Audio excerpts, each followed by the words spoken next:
This is a guest essay written by Danielle Abraham, the head of Regrow Israel.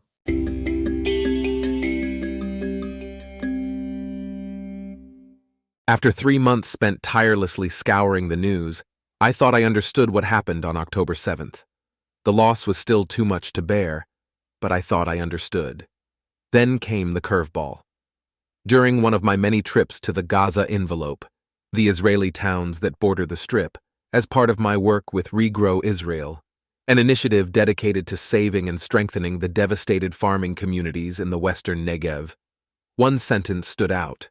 I was meeting with the head of agriculture at the kibbutz, Nahal Oz, and as the afternoon drew to a close, his words rang out clearly against the backdrop of distant artillery fire. Agriculture wasn't collateral damage. It was a target, a deliberate target. He went on to explain, with chilling detail, the precise, coordinated, and systematic nature of Hamas's agricultural terrorism. They didn't just destroy whatever they could find. They came with hammers and deliberately targeted key taps to flood orchards. They didn't just kill Jews and Israelis. They sought out, massacred, and abducted foreign workers to undermine a vital source of labor for the agricultural sector. They didn't just wantonly steal whatever caught their eye. They went straight for the computer chips that regulate entire irrigation systems, starving whole fields and crops straight at the source. Even as someone working in agriculture, the fact that agriculture had been a deliberate target of war had been lost on me. This narrative has been remarkably absent from our collective conversations about October 7th. It shouldn't, and it holds two important lessons for us all. The first is a powerful lesson in resilience. I have never seen such resolve. 2 days after the attack that cost the lives of over 90 of his family and friends, Mati returned to Kibbutz Be'eri and stepped into his new role, a battlefield promotion of sorts. As the kibbutz's head of farming lay in hospital, Mati gathered the cows that had been roaming free and herded them back to safety, navigating blood-stained streets and weaving between tanks.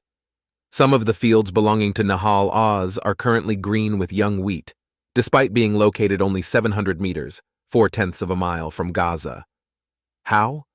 Because they sowed those crops under fire. Many other communities have done the same, sharing what little equipment they can find so they can keep going, even at great personal risk. The second lesson is the vital and unquestionable importance of agriculture for Israel. Of course, farming was targeted.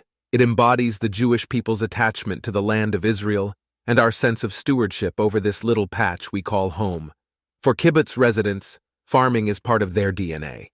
Of course, farming was targeted. It underpins Israel's food security, and the slightest shock sends ripples throughout the country. Of course, farming was targeted. It drives the economy of the western Negev and takes years to rebuild. Of course, farming was targeted. Our unrivaled agricultural prowess is one of Israel's proudest achievements. It's a shining example of our tiny state helping to better the entire world, ushering in smarter and more sustainable farming that will feed generations to come. We should never lose sight of the national role shouldered tirelessly by our farmers. We need them. They need us. Rebuilding these communities isn't just about helping some of the bravest and most inspiring people you'll ever meet. It is vitally important to Israel.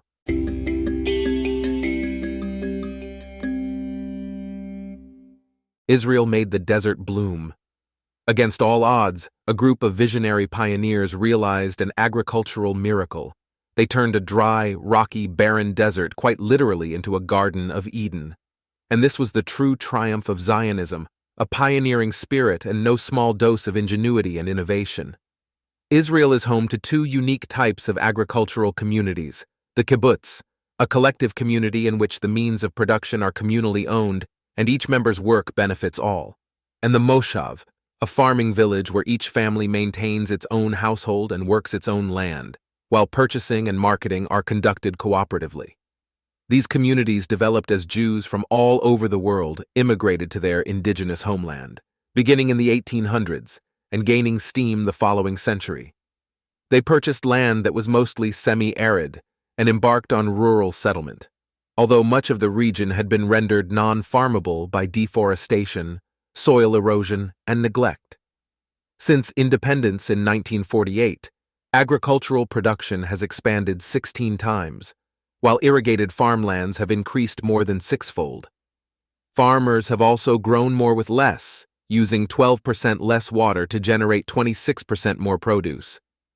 No region embodies this triumph more than the Western Negev, producing 70% of the country's fresh vegetables, 20% of the fruit, and 6.5% of the dairy.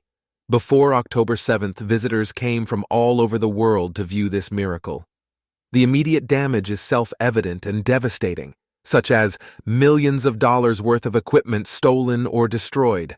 Yes, there are Israeli tractors being driven around Gaza.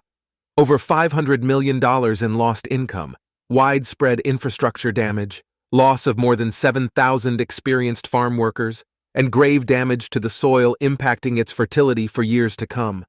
But the real concern is that October 7th created a crisis which threatens the very existence of the Western Negev's pioneering agriculture.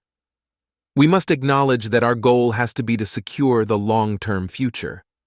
In that sense, the farmers and the pioneering agricultural of the Western Negev are one of the overlooked casualties of that very dark Shabbat. Yes, thousands of volunteers have flocked to their aid to harvest produce that would otherwise have wasted in the fields, sometimes even at considerable risk due to ongoing rocket fire. The efforts are commendable. What has gained less attention, however, is the critical need to secure the long-term future of these same farmers and their farms. Long-term means the next 20 years. It means long-term agricultural planning for the region. It means thoughtful innovation to overcome the challenges of today and tomorrow. It means the integration of environmentally sustainable practices to ensure the soil for the next generations. It means educating the next generation and creating an attractive and profitable agricultural framework to lure younger farmers to the region. And ultimately, it means putting in place now the systems, centers, and services that will serve the future of the region. As Israel's first Prime Minister, David Ben-Gurion, said, "It is in the Negev where the creativity and pioneering vigor of Israel shall be tested. Israel made the desert bloom, and we will do it again."